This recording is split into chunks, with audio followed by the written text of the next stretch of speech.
Hello friends, welcome to my cooking channel. ಇವತ್ತಿನ ರೆಸಿಪಿಯಲ್ಲಿ idli fries ಹೇಗೆ ಮಾಡೋದು ಅಂತ ತೋರಿಸ್ತಾ ಇದ್ದೀನಿ. ಬೆಳಗ್ಗೆ ಟಿಫನ್ಗೆ ಇಡ್ಲಿ ಮಾಡಿಕೊಂಡಾಗ ಉಳಿದಿರೋ ಇಡ್ಲಿಯಲ್ಲಿ ಸಾಯಂಕಾಲ ಟೀ ಟೈಮಲ್ಲಿ ಈ ಥರ ಇಡ್ಲಿ ಫ್ರೈಸ್ ಮಾಡಿಕೊಂಡ್ರೆ ತುಂಬಾ ರುಚಿಯಾಗಿರುತ್ತೆ. ಡಿಫ್ರೆಂಟ್ ಇಡ್ಲಿ ಫ್ರೈಸ್ ರೆಸಿಪಿನ ನಿಮ್ಮ ಜೊತೆ ಶೇರ್ ಮಾಡ್ತಾ ಇದ್ದೀನಿ.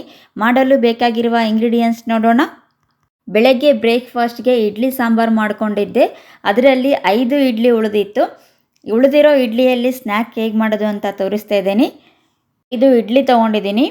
ಒಂದು ಸಣ್ಣ ಕಪ್ಪಲ್ಲಿ ಮೈದಾ ಹಿಟ್ಟು, ಅದೇ ಕಪ್ ಅಳತೆಯಲ್ಲಿ ಕಾರ್ನ್ ಫ್ಲೋರ್ ತೊಗೊಂಡಿದ್ದೀನಿ. ಇಡ್ಲಿ ಮೇಲೆ ಡೆಕೋರೇಟ್ ಮಾಡೋದಕ್ಕೆ ಪ್ಲಾಸ್ಟಿಕ್ ಕವರಲ್ಲಿ ಕೋನ್ ಮಾಡ್ಕೊಂಡಿದ್ದೀನಿ. ಕೋನ್ ಒಳಗಡೆ ಟೊಮೆಟೊ ಕೆಚಪ್ ಮತ್ತು ಮಯೋನೈಸ್ ಕ್ರೀಮ್ ಹಾಕ್ಕೊಂಡು ಪ್ಯಾಕ್ ಮಾಡಿಟ್ಕೊಂಡಿದ್ದೀನಿ. ಅರ್ಧ ಟೇಬಲ್ ಸ್ಪೂನಷ್ಟು ಮೆಣಸಿನ ಕಾಳು ಪುಡಿ ಮತ್ತು ರುಚಿಗೆ ತಕ್ಕಷ್ಟು ಉಪ್ಪು ತೊಗೊಂಡಿದ್ದೀನಿ. ಇಡ್ಲಿ ಮೇಲೆ ಡೆಕೋರೇಟ್ ಮಾಡೋದಕ್ಕೆ ಈಸಿ ಆಗಲಿ ಅಂತ ಕೋನ್ ಮಾಡಿಟ್ಕೊಂಡಿದ್ದೀನಿ.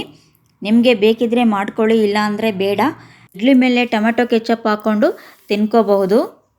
ಹಾಗೆ ಪ್ಲಾಸ್ಟಿಕ್ ಕೋನಲ್ಲಿ ಮಯೋನೈಸ್ ಕ್ರೀಮ್ ಹಾಕ್ಕೊಂಡು ರೆಡಿ ಮಾಡಿಟ್ಕೊಂಡಿದ್ದೀನಿ. ಚೆಫ್ ಸ್ಟೈಲ್ ಇಡ್ಲಿ ಫ್ರೈಸ್ ಮಾಡ್ತಿರೋದ್ರಿಂದ ಈ ಥರ ಕೋನ್ ಮಾಡ್ಕೊಂಡು ಇಟ್ಕೊಂಡಿದ್ದೀನಿ. ಮಿಕ್ಸ್ ಮಾಡೋದಕ್ಕೆ ಸ್ವಲ್ಪ ನೀರು ತೊಗೊಂಡಿದ್ದೀನಿ. ರೆಸಿಪಿನ ಶುರು ಮಾಡೋಣ.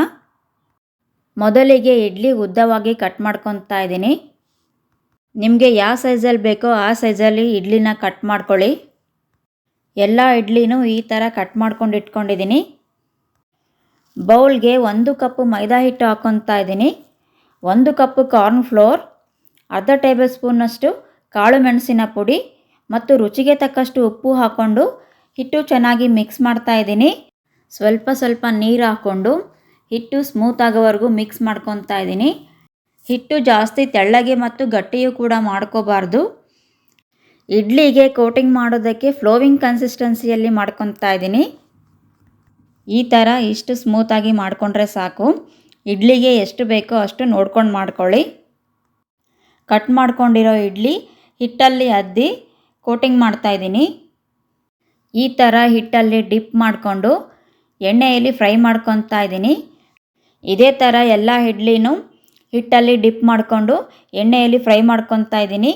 ಈಸಿಯಾಗಿ ಸಿಗುವಂತಹ ಇಂಗ್ರೀಡಿಯೆಂಟ್ಸ್ ಮತ್ತು 4 ನಿಮಿಷದಲ್ಲಿ ಈ ಥರ ಸ್ನ್ಯಾಕ್ ಮಾಡ್ಕೋಬೋದು. ಸ್ಪೈಸಿ ಬೇಕು ಅಂದರೆ ಸ್ವಲ್ಪ ಗರಂ ಮಸಾಲ ಮತ್ತು ಸ್ವಲ್ಪ ಖಾರದ ಪುಡಿ ಮಿಕ್ಸ್ ಮಾಡಿಕೊಂಡು ಎಣ್ಣೆಯಲ್ಲಿ ಫ್ರೈ ಮಾಡ್ಕೋಬೋದು.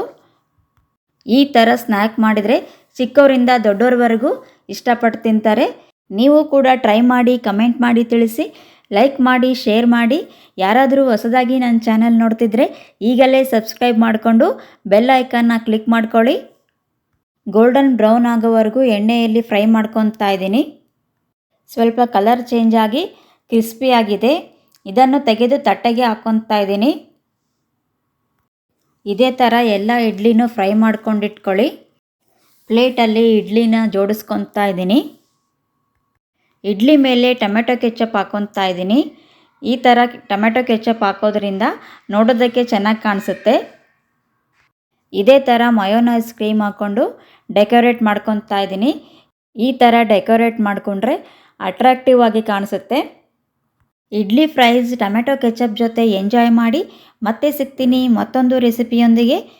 Thanks for watching my video.